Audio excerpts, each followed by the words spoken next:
Once again another pointless Russia probe indictment that has nothing to do with collusion. Exocet in this case, it confirms yet again, there is no evidence at all, suggesting President Trump worked with Russians to steal the election from the much-hated and very unpopular Hillary Clinton. Another massive blow to liberals. From Breitbart, Deputy Attorney General Rod Rosenstein announced the indictment of 12 members of Russian military intelligence Friday for hacking Democrats' emails during the 2016 presidential election and noted there was no collusion alleged with any Americans. John Podesta, the former chair of Hillary Clinton's presidential campaign whose emails were among those hacked and leaked, welcomed the indictments as if they contradicted President Donald Trump's claims about a witch hunt. Yet, ironically, the indictment confirms that there were no Americans involved in either the hacking or the dissemination of the Democrats' emails, Rosenstein announced.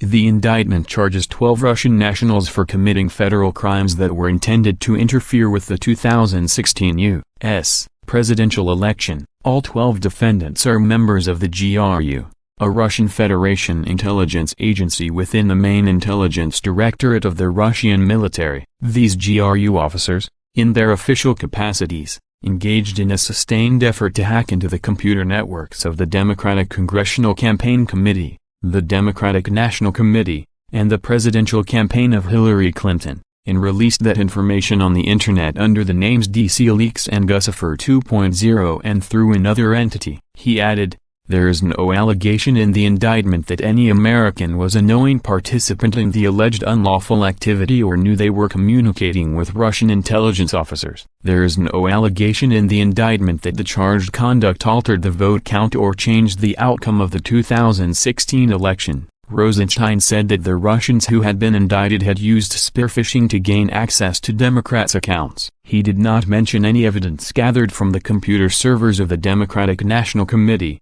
which were never provided. Rep. Adam Schiff, D. California, the ranking member of the House Intelligence Committee who has been one of the foremost proponents of the Russia collusion theory, persisted with his attacks on the president, telling CNN's Wolf Blitzer that the indictments meant that President Trump should back out of a meeting scheduled with President Vladimir Putin in Helsinki, Finland, on Monday. Thus far, none of the indictments by the Department of Justice or Special Counsel Robert Mueller have had anything to do with collusion with Russia during the 2016 election.